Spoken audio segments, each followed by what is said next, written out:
Hello mga kabibig! Welcome back sa ating bagong YouTube channel. Ito ang pinakamaingay nga YouTuber sa balat ng YouTube. Ako si Kabibig, maglebak-lebak na siya with evidence. Kumusta mga kabibig? Kaya pala galit. Kaya pala galit si Representative Pungalon kasi mas pinaburan, mas minahal at dinipensahan, pinagtanggol si VP Sara laban sa mga kongresistang nagsasabi na pa-bitch-bitch lang si VP Sara. Nako po, nag-react ang mga ilang netizen sa fake news na pinapakalat na maraming mga hitad dyan sa social media. Maraming sinasabi na si Pipi Sara hindi nag-attend sa plenaryo, sa kamara kasi nag-beach lang. Wow, nag-beach lang. Baka kayo ang beach. Kaya kabibig, may nabasa ako dito sa Twitter ba at trending na trending ito. Naku, pinagtanggol si VP Sara ng mga Bicolano. Kasi naramdaman ng mga Bicolano ang presensya ng ating Vice Presidente kumpara sa ilang mga kongresista at representatives. Nako, lalo na sa ating Pangulong Bongbong Marcos, mas may attachment si VP Sara sa mga Bicolano. Mas ramdam nila ba na, makamasa itong VP dinadalaw kami ng aming VP So ibig sabihin nito, mahal na mahal si VP Sara at ni VP Sara ang mga taga Bicol. Kaya pinagtanggol ng mga taga Bicol si VP Sara Duterte mga kabibig. So eto may nabasa akong statement. Share ko lang sa inyo, baka sabihin yung gawa. Ginalit niyong taga Bicol sa fake news nyo, politico_ph. Lalo siyang napamahal sa Bicolano, alam nila na scripted attacks kayo. Dahil dati hindi yan siya pinapansin dyan. Aking napatunayan na puro fake news. Basahin lang natin yung mga Ito ang ating tingnan. From View de la Cruz. Aking patutunayan na puro fake news ang lumalabas sa fake media. Hindi magsisinungaling ang mga litrato. Ito ay aming meet and greet sa Vice Presidente Sara Z. Duterte kahapon, September 23, 2024. Taliwas sa mga lumalabas na fake news na nag-aliw-aliw sa Calagwas ang BC. Ayan siya, nag-iikot sa Camarines Norte, particular sa bayan ng Dait, upang bisitahin at kamustahin ang kanyang mga taga-suporta. Alamin ang kalagayan ng mga Camnortino at tuparin ang kanyang tungkulin na magamit ang kanyang opisina para makatulong sa maritang Pilipino. Ganun pala ang nangyari. Kayo gawa-gawa ka lang yung istorya na nag-beach daw si BP Sara. Beach siya. Kaya nga, yung iba dyan, galit na galit sa Vice Presidente. Saksi sa naturang okasyon ang mga opisyal ng bayan ng Dait, Camarines Norte na nagbigay galang sa kanyang pagbisita 10 ng kanyang mga supporters. Local media na wala sa Calagwas ang BC. Mainstream media, wala nga kayo sa Bicol. Kung umasta kayo para gibain ang Vice Presidente ay wagas. Mainstream media, wala nga kayo doon sa Bicol tapos kayo lang talaga ang gustong magsalita ng totoo ang mga sinasabi nyo na si Vice Presidente Sara Duterte ay nag-beach. Kayo pala ang beach. Ito pa.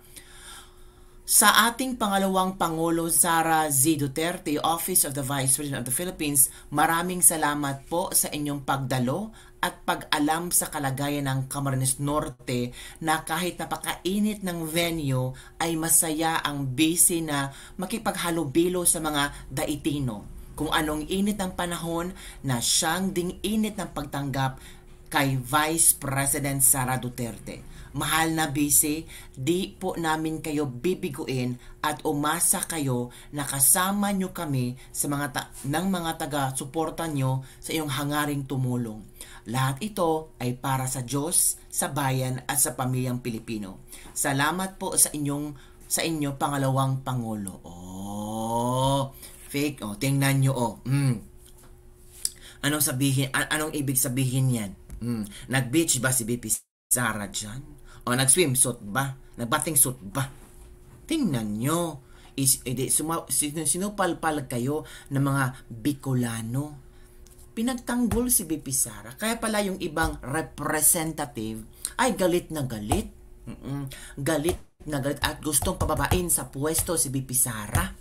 Kaya pala, kasi nasapawan sila ni BP Sara. Mas naramdaman ng mga taga Bicol na merong dalang swerte si BP Sara kumpara sa mga representatives. Naramdaman ng mga taga Bicol na may malasakit, totoong malasakit si BP Sara kumpara sa mga representatives.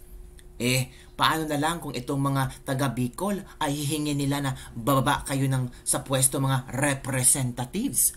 Ano kaya ang inyong pakiramdam? Di ba mga kabibig? Tingnan nyo, Iyan ang ating base. Di ba? Hindi magsisinungaling ang mga literato. The picture tells truth and not lies. Di ba mga kabibig? So yun na nga. Nasampal sila sa katotohanan. Nasampal sila sa mga pinaglalabas nila na fake news. Na si BP Sara, ang tawag doon, naglakwat siya, nag-beach, para talaga makita na si BP Sara. Tapos gusto nila mag-impeach si BP Sara. Mahiya naman kayo. Ito, ang dapat mahiya, itong mga representative ba, kung ano-ano lang pinagsasabi nila, para lang talaga masira ang pangalan ni BP Sara. Nag-beach daw, hindi umaten. Tanongin si Adjong ito. Duterte, among House members, a lawmaker said on Tuesday, malala na talaga itong mga buhaya na to. Malala talaga, basahin sobra. Natin. There are no discussions on impeaching Vice President Sara Duterte among House members, a lawmaker said on Tuesday, September 24. Maniwala kami No dyan. Duterte impeachment talks, sabi ng mga House members. True ba yan? Wala. So, kaya pala, pinapababa at pinaparesign nyo na si VP Inday Sara. True. Kasi, wala namang grounds, Wala namang grounds para i-impeach si VP Inday Sara. So, since hindi nyo ma-impeach, di ba? So, babain na ngayon, sasabihin nyo, wala namang impeachment talks. Pero, nagkukumahog kayong paparesignin si VP Inday Sara as Vice President. Correct. Grabe, Talagang instead na gumawa kayo ng mga batas, mag-aproba kayo ng mga batas para makatulong sa mga Pilipino at para maibsan ang kahirapan ng Pilipinas, anong pinagagagawa nyo? Pinaparesign nyo si VP Inday Sara na, Diyos ko, ni hindi nga kayo, yung mga botong nakuha nyo, bakit kayo nanalo? Hindi nga kayo naka 1/4, di ba? Correct. Tapos ang kakapal ng mga mukha nyong mga buhaya kayo, gusto nyong pa-resignin si VP Inday Sara. Correct. Tapos ngayon, since bistado na kayo at inunahan kayo ni VP Inday Sara sa mga plano nyo, ang sasabihin nyo na naman, wala namang impeachment complaint, wala namang impeachment Wala talks. talagang impeachment complaint kasi wala namang kaso walang si VP Sara. impeachment talks. Bukang bibig nyo nga na dapat mag-resign na si VP Inday. Dapat mag-resign na lang siya. Sinasabi nyo lang yang walang impeachment talks kasi wala naman talaga kayong makukuhang basihan bakit nyo i-impeach si VP Inday Sara. So, ang gagawin nyo na lang, kunwari, di ba, magre-request kayo na bumaba na lang si VP Inday Sara sa pwesto. Nek-nek Malala na talaga itong mga nek-nek nyo mga kongresista kayo. Tapos ngayon lang kayo magpa-presscon. Mahilig talaga sa presscon, Mahilig talaga kayo magpa-epal sa mga tao ba? At naniniwala ba ang mga tao sa inyo? Ewan lang. Nako, sino dito naniniwala sa mga representative na yan? Comment below. May niwala ba kayo na ang kongresistang ito ay maging rason na si BP Sara bababa sa pwesto? Nako, hindi nga nila kaya magpa-impeach kay BP Sara kasi wala sila nakita na kasalanan ni BP Sara. Puro kasi sila gawa-gawa ng istorya. Marami mga kongresistang paggagawa ng istorya para lang masira ang pangalan ni BP Sara. O tingnan nyo ngayon. Sila na ang nag-request na, BP Sara, bumaba ka na lang. Kasi hindi nila kaya si BP Sara. Pero pagkaharap nila si BP Sara, para silang mga duwag nga aso. Magsitago sa kanilang mga saya. 'Di ba?